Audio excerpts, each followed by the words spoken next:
Em hầu đấy kìa. Wow à.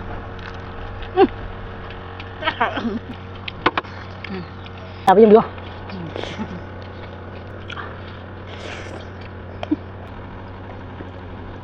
Học cái ra. Bọn nó khó xá đây. Anh chào xa. Bye. Yetugi pakang angau ba ka o. Lão ra. Sinju kolang ama lai re sida. Simana da tham mana. Hai ro.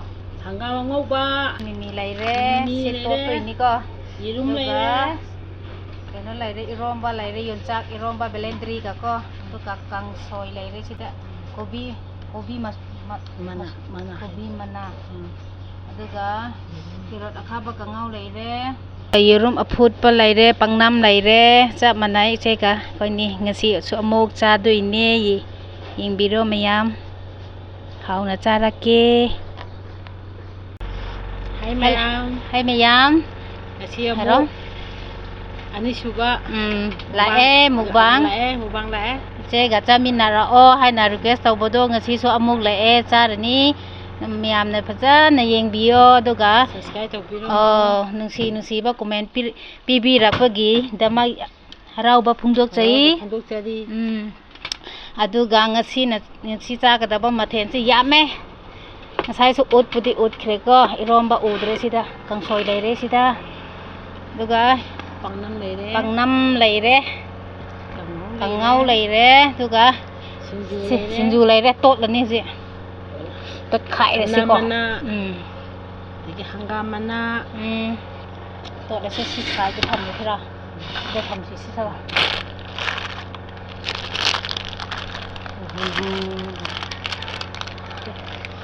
tot la ni haji mi hat se không ja sa se ngam na ba sa se no siapa thay đổi mo sa ka ba le Thai mình tengah ngai cha cái đó. Masih yang paham ni sih. Sinju ya pa mene cha ni ki.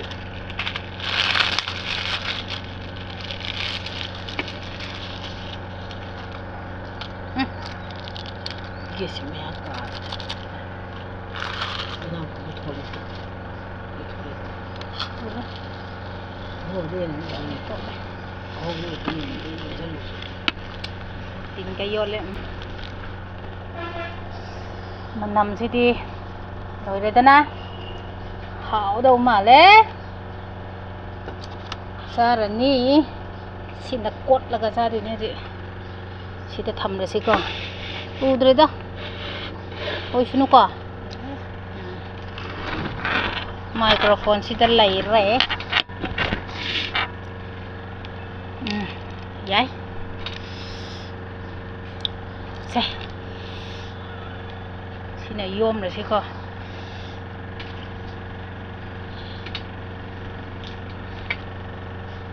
irum yau sih lah irum yau sih kok ai di sini mana hak we tu Hau.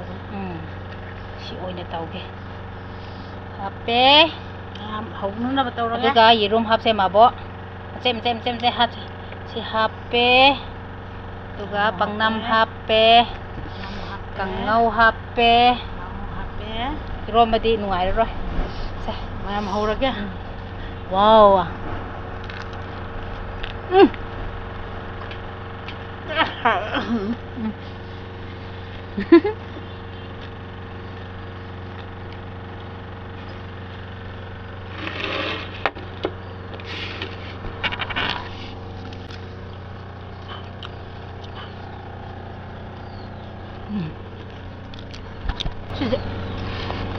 Phẩm lấy cho chị chắc sao vậy đó thử sát ta xem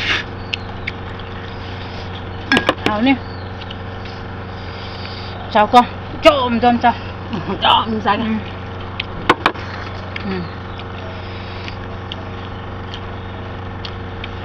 Hay sao bây giờ hiện bên ngoài thì hay xem sát luôn thế nào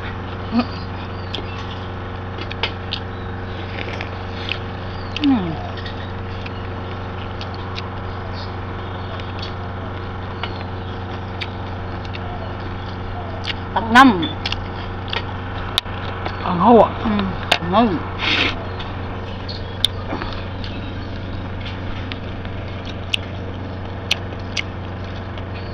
อีรอมบ้าเอาไว้ยังซ้ำมาดูงาโตโอยไป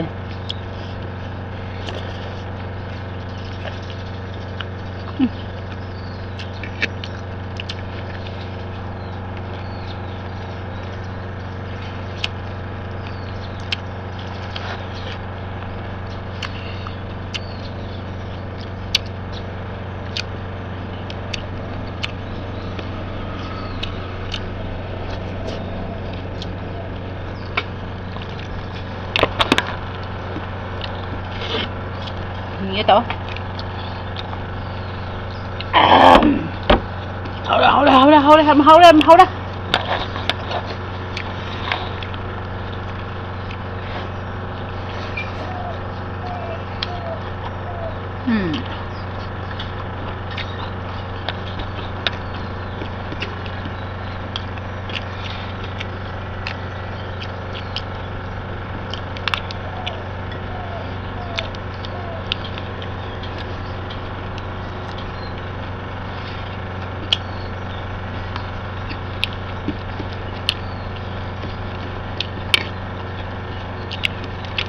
Rang sa balor ka. Isa-isa wahay pa ni goma ba? Okay, ito.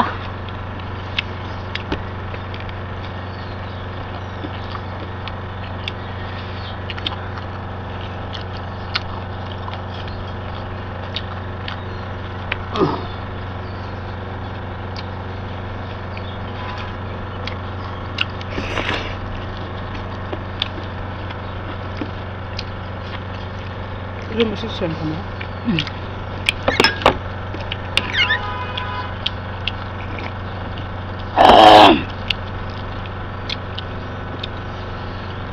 Tahap pak, napa?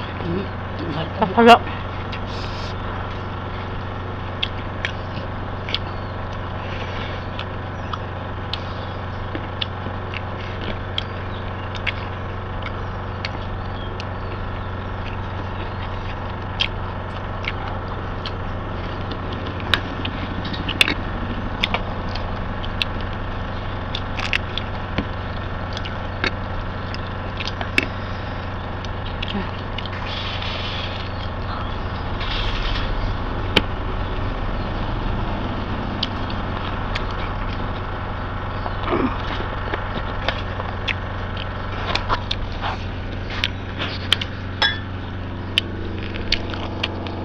Cút Dớt luôn.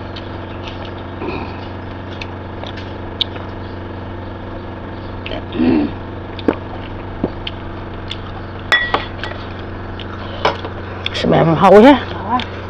Sạp kẹ. Một bằng tàu đi vậy chứ nào chứ. Một bằng Subscribe tàu view quá. Anh em muốn xem nào mà subscribe tàu có view nào.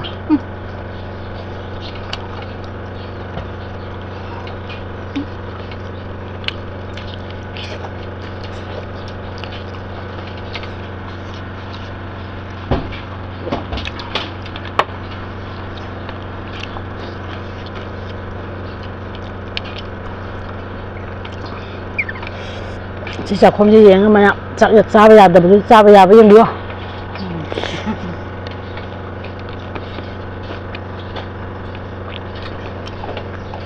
Ai hay ra begini nih. Yang gini namanya sao bây giờ mà kok. Vâng. Đúng không? Không được hả?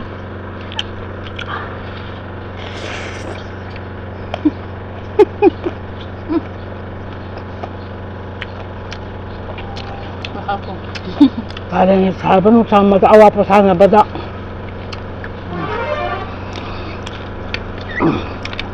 Dan nabi macam dak. Satu dia.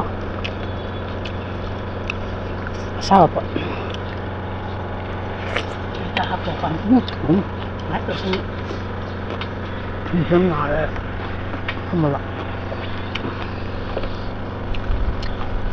ตั้งมาเลยสิฉันนะสิว่ากับอันนี้ด้วย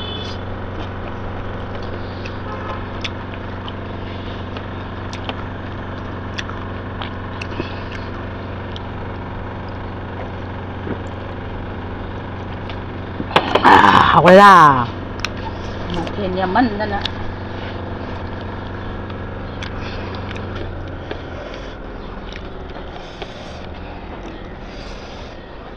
你下去行吗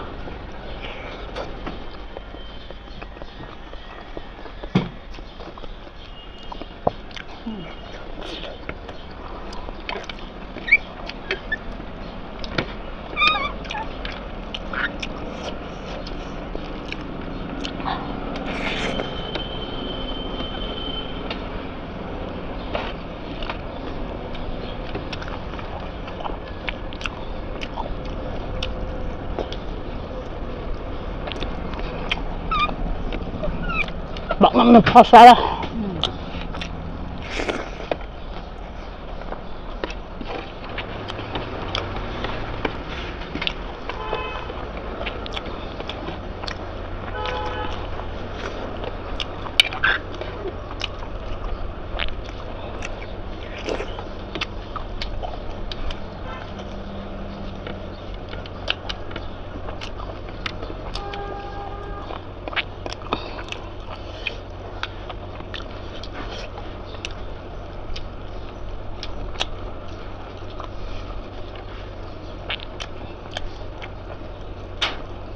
ว่ามันจบอะไรวะ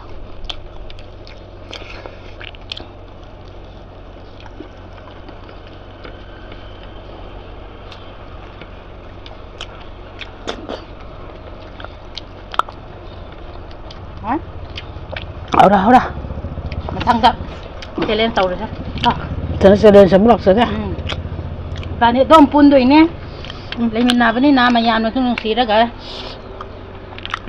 Samin nara hai ko request aduna tum chari ni ko ang tasa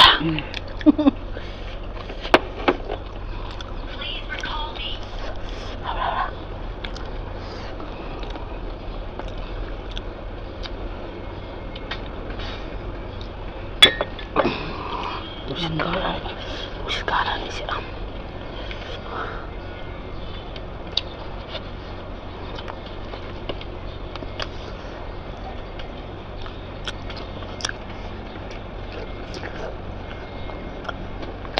Coba lang naman sila udah.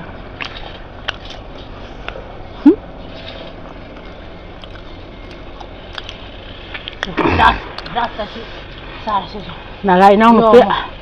Macam nupi nya. Saya susah ni ngai Susah. Ayo ta. Saya ama sa ohai bani sih. Susah tu. Last bite. Last bite.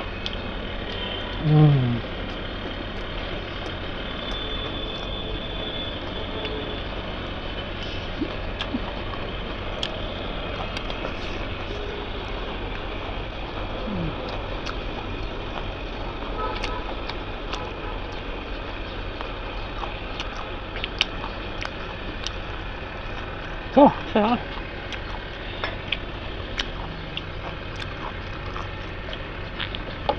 Ada. Luan bakal lema. Tang leme. Dia mahal lah.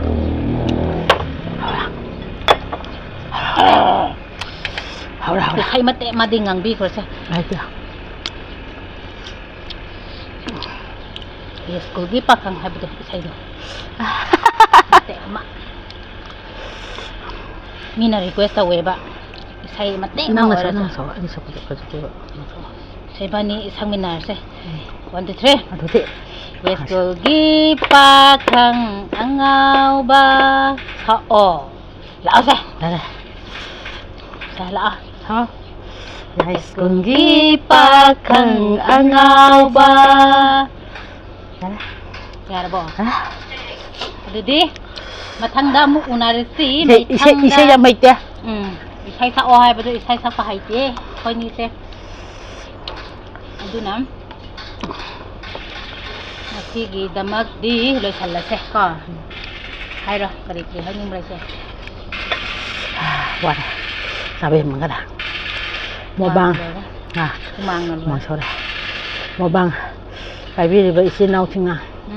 Ako gi mo bang to bi train na bi ba di. Bayam subscribe to bi mo. Comment sa nung ino si ba pira e bukoy ba di na. Si ba pira. Handa mo bang do. Naga isin naw. Naw pisi ka phamin na ga. Aduna ya. Phamin na bi ba. Pero pada uko jumi te pitap khang de. Ito na. Abu tok sarap pa na ayan na. Sang nabi ba kang muna subscribe to bi mo. Hoy. Lang hai cha ke request to dari.